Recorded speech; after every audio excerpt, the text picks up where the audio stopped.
子女申請永居咧，通常都比大人係少好多啊。假如父母離婚，係咪有離婚證書就任何一方都可以幫仔女申請永居咧？所以如果有部分讀者啦係屬於呢一個情況咧，就真係要提早去搞定啊！因為而家都10月啦，好似有個伴侶係攞把刀唔知上埋庭咁樣，好大件事噶嘛。咁嗰單嘢咧，係咪俾人警戒過上埋庭？咁係咪就一定申請唔到永居咧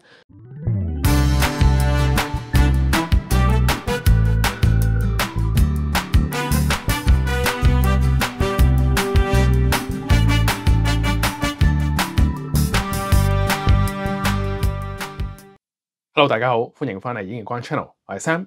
咁今日咧就想同大家講下英國關於ILR 即係永居申請而家最新嘅情況啦。咁啊以及係究竟有啲乜嘢係需要去準備啦。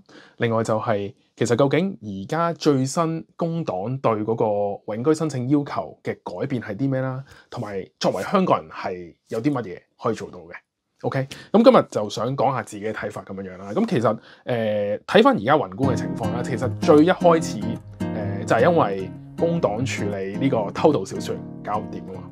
咁然後就延伸到哇好多政黨就開始喂除咗佢喂唔得喎，但係就錯咗重點啦，好明顯唔係針對非法移民啦，佢哋就針對合法移民去搞即係保守黨啊或者其他政黨都話啊10+1。咁工黨都冇辦法，佢想 keep 住啲選票或者多啲支持率，佢就唯有推10+1啦。咁然後又即係講多少少啊，究竟其實佢哋都係好支持合法移民㗎。不過咧，我哋而家ILR 咧就要 earn 就唔係 privilege 嚟嘅。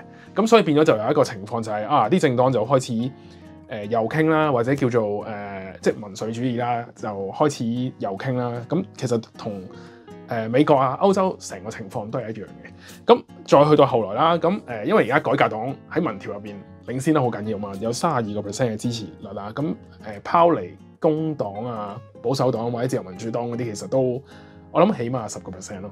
咁其實你睇翻個民調就會知道，下一屆都可以即係基本上係改革黨食硬㗎，即係做緊一定係 Nigel 一定係做硬手上啊，爭在工黨而家頂唔頂得住社會壓力啦、輿論壓力啦、白頭佬嘅面皮有冇地殼成咁厚啦，咁就可以去頂住。咁就即使可能白頭佬係唔掂嘅，即係工黨都可能會換人再上馬，但係而家呢4年就應該暫時工黨都仲會係執政住先啦。咁講一講改革黨其實做咗啲咩啦？咁佢哋就好反移民啦，咁然後就想收緊晒嗰個 ILR 嗰個要求啊，即係即使係而家現存喺英國嗰啲 skill worker 或者係一啲甚至係香港人啦、烏克蘭人咧，佢都話唔俾 ILR。但係咧好搞笑地，可能嗰一晚即係嗰一晚啦，佢講完嗰句嘢，嗰一晚即係喺個 press con 佢講完嗰句嘢啊嘛。咁然後嗰一晚佢認知上有轉變啦，佢知道喂可能原來 BNOers 係有投票權嘅喎，喺英國，同埋原來 BNOers 係咁帶咁多錢嚟嘅。咁所以佢就第二日咧即係上咗個radio 嘅訪問啦，又轉態喎，又話我哋咧唔會對香港人同埋烏克蘭人咧就有啲咩轉變，我哋會包容佢哋㗎，即係佢哋應該可以照行5+1㗎。喂，大佬第一印象好緊要㗎，係咪先？即係你咁樣真係搞到信佢一成都係雙目失明，即係加上佢以往脫歐嗰啲言辭啊、嗰啲措辭，就令到好多香港人對佢而家嘅信任好低啦，或者唔相信佢啦。咁所以變咗其實呢單嘢真係幾搞笑。因為作為一個黨魁，冇理由唔知道BNO 係啲咩㗎嘛。咁所以呢一方面係幾好笑，我自己覺得。咁好啦，咁去到最新個工黨年度大會啦，咁喺利物浦前嗰幾日先舉行完。咁其實內政大臣啦、Shabane 啦、Mahmood 咧，咁佢就即係佢都係一個移民嚟嘅，其實。咁佢就好明顯就講咗。即係工黨係嚟緊就真係會收緊嗰個即係永居個要求啦，咁包括係10+1啦，咁要係有交 NI 啦，即係要返工啦，或者你自僱都要交 NI 咁樣啦，咁然後你要冇攞福利啦，咁然後要冇犯罪記錄啦，就算係如果係有啲輕微嘅犯罪記錄，咁佢可能會 delay 你啦，即係可能會觀察你耐啲啦。佢有咁樣講過啦。咁另外就係英文要求會提升咗啦，即係可能由而家 B1 水平會可能升到 B2 水平，又唔知點樣樣。所以呢個都未公佈，未切切實實公佈嘅。咁亦有一樣咧，就係話要啲移民啦，合法移民啦，係去做義工。咁我其實寫咗個 post 之後咧，有啲網民就話：喂，大佬唔使揾食啊！即係邊有咁多時間去做義工啊？係咪咁講啊？咁所以變咗呢一方面咧，其實呢個要求啊，其實都係大幅度提升咗咯。即係其實工黨係有少少自相矛盾嘅，因為佢首先佢話改革黨咁樣收緊，即係 ban 晒啲人，唔俾啲合法移民攞永居。咁但係佢自己咧就亦都將個門檻提升咗好多咯。所以不過又咁講啦，其實工黨講啲嘢又點樣相信佢哋咧？因為始終佢哋講嘅好多嘢，而家都違背晒佢哋嘅競選嘅時候嘅承諾啦。所以即係政治永遠都係利益行先啦。呢個大家都應該知道噶啦。而家去到而家呢個地步，咁呢件事咁，其實我自己都有少少個人睇法嘅，就係話即係始終而家佢就提出嚟啦。咁佢就話年底會諮詢，咁我就會認為係即係睇翻以往嘅記錄啦。其實有跡可尋就係佢如果諮詢都應該起碼搞2-3個月。咁搞2-3個月嘅時候，然後起草立法，再去投票通過成為法律咧。咁我諗諮詢嗰度2-3個月啦。咁起草立法我諗都要個零2個月啦。即係雖然下議院嗰度全部都係佢啲人啦，即係我諗應該如果一投就會即刻通過嘅。咁我諗呢度都應該起碼搞4-5個月。咁我諗最快要講緊2026年啦，出年啦嘅6月先至可以真正實行到咯。所以我會覺得喺呢一度咧，如果有啲人佢係2021年，因為 BNO Visa 係2021年嘅1月尾1月31號開始正式實行嘛，咁即係最快係要2月先批到啦。咁變咗2月至6月嗰啲人咧，而家就好準備定啲文件嚟緊就會申請永居啦。因為只要你一申請咗，你就會根據現行嗰個路徑去行咯，即係5+1咁樣行咯。即係喺佢立法之前就去搞晒呢啲申請啦。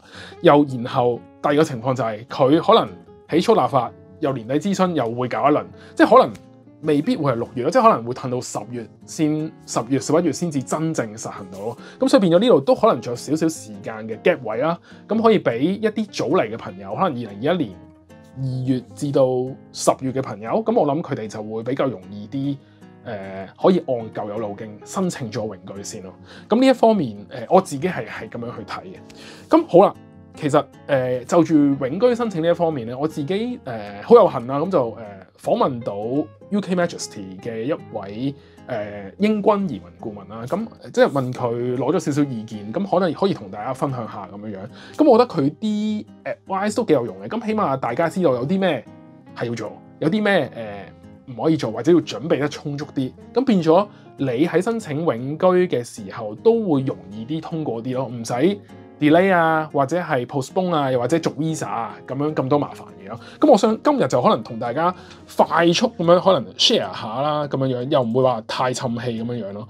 咁其實而家我就問咗啲熱身問題先嘅。咁我諗呢個都好明，應該大家都知噶啦。我諗咁其實就係啲人成日話BNO Visa 要住夠5年先去申請啊。咁其實唔係嘅，係要住夠5年之前28日就可以申請噶。前提係你住喺英國期間，任何12個月之內咧都冇離開英國超過180日咧，咁就可以去申請永居咯。咁呢一個日子你就要真係記得啦。即係譬如話，如果有個人佢係2021年4月1號批 BNO Visa 嘅，咁住喺英國5年期間，任何12個月之內都冇離開英國超過180日咧，咁佢就可以喺2026年嘅3月3號就開始申請永居咯。咁你計翻就係28日之前啦，咁樣樣咯。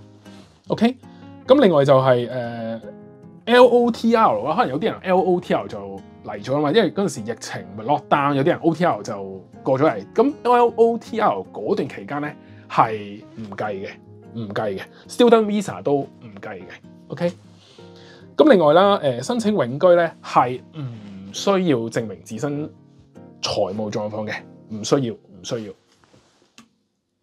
好啦，咁我就問咗佢啲正式嘅問題啦，咁可能俾大家參考一下。咁有啲人咧，有啲讀者就問BNO Visa 批個日期咧，就比佢入境日期咧就早2個月，即係譬如話可能4月批，但係佢6月先嚟英國嘅，2021年啦，可能講緊。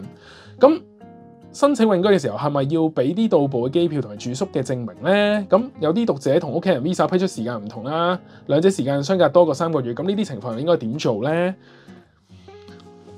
咁其實如果入境日期係比個批核日期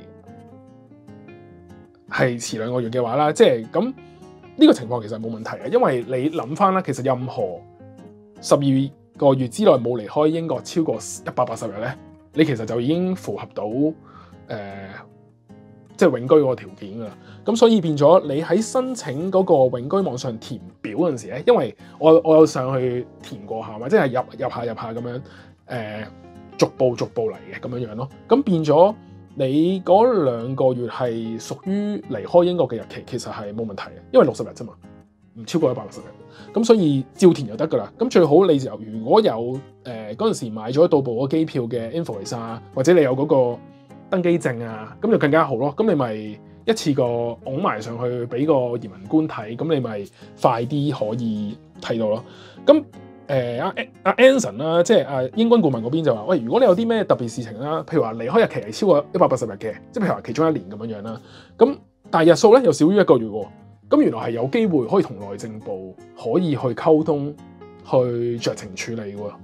即係本身可能好多人覺得一過咗死啦，咁一定要做 visa 啦，係咪先？咁原來唔係喎，即係有啲呢啲情況，即係可能屋企人病啊，或者入咗院啊，要照顧佢啊，又或者可能有啲喪禮啊，或者係做手術啊等等啦，咁其實如果有相關嘅證據或者報告，譬如入院報告啊嗰啲咧，就有好大機會可以酌情去處理咯。即係根據佢哋過往即係 handle 過幾百隻 case 啦，然後幾百隻都100% 成功批核，咁樣嘅情況底下去講呢番説話，即係有根有據嘅，就唔係老吹嘅咁樣咯。咁日數多過1個月嘅話咧，就要靠一啲全面啲嘅證據去支持你有關嘅説法啦，咁先會批永居俾你咯，否則都係要做 visa 咯，係啦。咁另外咧，譬如話子女申請永居嘅時候咧，係咪一定要等阿爸阿媽都成功咗，即係先可以入表咧？咁如果子女同父母係同一日批 BNO Visa，咁可唔可以係咪處理完父母嘅申請，因為每個人個別一份噶嘛，入永居嗰個申請，咁入完父母係咪就可以即刻入子女咧？咁樣，咁假如子女嘅 BNO Visa 批核日期較父母遲1個月或者3個月、6個月啦，甚至咁呢啲情況係點樣解決咧？其實咁先答第一個情況啦，就係話如果同子女同一日批 BNO Visa 嘅，咁就冇問題啦。入完阿爸、入完阿媽就入子女咯，嗰個申請表格咯。咁如果 Visa 情況係遲1個月以上，係咪就要打定輸數咧？係咪一定要續 Visa 咧？呢個情況，咁原來又未必嘅，因為英軍顧問嗰邊就話過往咁嘅情況都有一啲成功申請嘅案例，即係我聽佢講，原來係 technically 係有啲技術可以處理到嘅。不過呢方面就可能要問一問佢嗰邊係點樣 technically 去處理啊。咁另外啦，至於多過3個月嘅情況咧，就通常都要續簽 visa 啦，即係喺我訪問佢哋嘅期間，咁等你嗰個逗留時間符合咗要求啦，即係5年前28日啦，咁你先可以申請永居咁樣咯。咁譬如有啲仔女未夠18歲，有啲咩文件要準備咧？咁樣，咁原來子女申請永居咧，通常都比大人係少好多啊！咁有啲咩文件咧？即係譬如話出世紙啦，咁啊 NHS 嘅信件，即係譬如話初頭咪 send 嗰個 NHS 個 number 俾你嘅嗰啲信件啦，學校嘅信件啦，即係譬如話寄俾你參唔參加啲咩活動啊，或者係有你個名話你你個出席率好好啊，符合到要求啊嗰啲信件啦，咁可以向學校攞一份在學證明嘅，即係問office 啊 reception 啊嗰度攞啦。然後仲有住址證明咯，係啦。咁可能有啲複雜啲嘅 case，佢話原來咧假如父母離婚，係咪有離婚證書就任何一方都可以幫仔女申請永居咧？咁如果答案唔係，咁其中一方嘅家長要做啲咩先可以幫仔女申請永居咧？又要搞幾耐咧？呢啲文件咁呢個都有少少 surprise。佢話如果父母離婚啦，正常照顧小朋友嘅嗰一方咧，就要即係譬如阿爸或者阿媽啦，就要向 UKVI 證明自己有小朋友嘅撫養權，即係 sole responsibility 啦，咁先可以幫仔女申請永居。咁如果你離咗婚，攞咗法庭嘅 final order，但係冇嗰個 sole responsibility 嗰個嘢咧，亦都未必得嘅。所以呢一個原來係真係要有嗰份文件咯。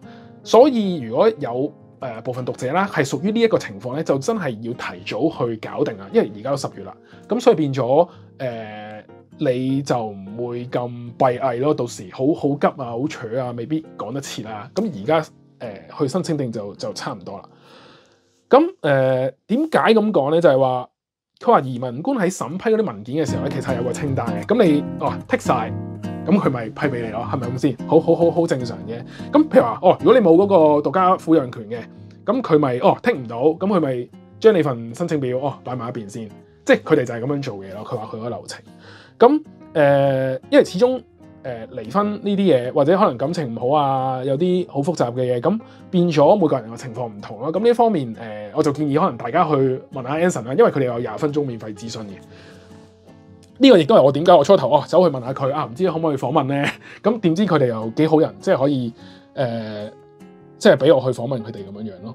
咁仲有啲特別嘅情況咧，就係譬如話可能之前大家有聽講過啦，喺 Warrington 有兩公婆咪可能感情有啲拗撬，咁後來又分開咗住啦，即係有個好似有個伴侶係攞把刀唔知上埋庭咁樣，好大件事噶嘛。咁嗰單嘢咧係咪俾人警戒過上埋庭？咁係咪就一定申請唔到永居咧？咁其實又唔係喎，因為佢話原來情況有分幾種，佢話有啲係分 binding order 守行為，有啲咧就係 conditional 嘅 discharge， 有啲就係判你有罪罰錢。咁有啲咧就係 long custody 嘅 sentence， 即係唔係監禁嘅刑罰啦，亦都有監禁嘅刑罰啦。咁前者即係譬如話咩守行為嗰啲咧，就係情況屬於比較輕微嘅，即係等於可能你超速啊，或者係嗰啲都係屬於比較輕微嘅。咁後邊嗰啲即係譬如話有坐監啊、監禁嗰啲就真係嚴重啦。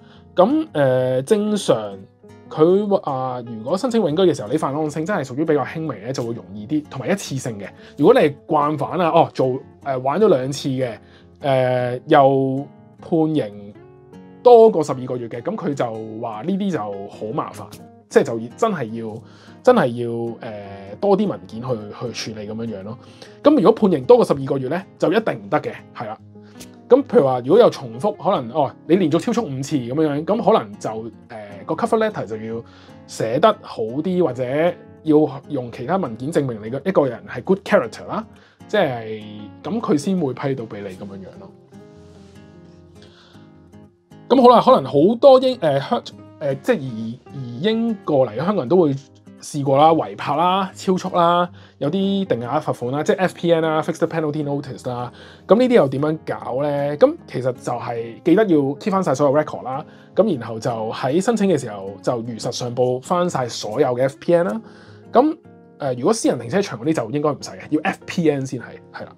咁如果唔知自己有啲咩記錄咧，咁你可以去 ACRO 嗰度去申請一樣嘢叫做 Subject Access Request， 因為我近排都走去申請咗，去睇下有冇啲咩漏網之魚。因為我之前我都試過係中過一張私人停車場啲告票，我唔知道有冇喺 ACRO 度出現，咁所以我想 check 清楚冇事啊，咁就冇事咯。咁唔使錢嘅，但係就要1個月時間處理咯 ACRO 嗰邊。所以我諗而家如果大家 check 定咧，咁就差唔多啦。咁我擺埋條link 喺下邊咧，咁你可以一撳你就可以去到條 link 度申請個 record 咯。咁另外仲有一樣嘢咧，佢就話：喂，成年申請人喺申請 BNO Visa 之前已經有輕微罪案底咯，但係因為過咗10幾20年唔記得咗，咁當時候咧申請 BNO 咧就冇報到。咁而家使唔使報咧？咁可能有啲人真係唔記得咗嘅喎，咁啊大鑊啦。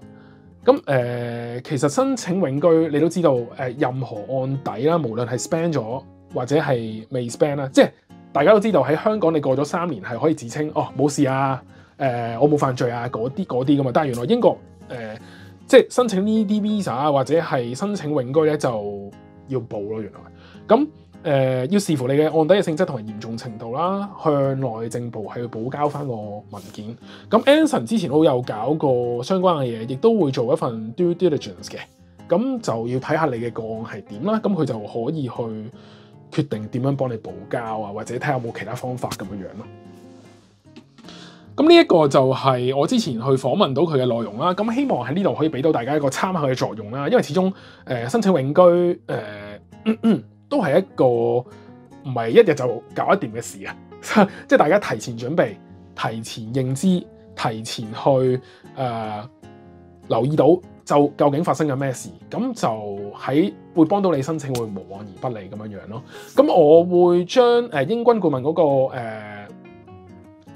即係連結啦，我都擺埋喺度啦。如果你哋係真係有需要嘅，你就可以走去問下佢啦。即係如果你有個案屬於比較特別啊，即係譬如話可能你係離咗婚啊，或者你小朋友未有獨家撫養權嘅，又或者係你係有案底唔記得報嘅，或者係喺英國係超速咗好多次，或者係不小心駕駛啊之類嘅，咁都歡迎去問下佢啦，即係取下經咯，即係問一問，放心啲，安心啲。咁你自己申請都會知道有啲咩係要交，有啲咩唔需要交。就算萬一in case，喂，原來真係好麻煩咯，咁變咗你可以參考下佢哋，因為佢幫人哋搞過好多複雜嘢啊嘛。咁你變咗你咪可以借鑑佢哋嘅力量去幫你申請到永居咯。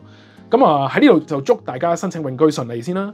咁我依然相信出年6月之前嘅移英港人咧係可以按照舊有路線去申請嘅，只不過之後咧就可能有一個新嘅條件要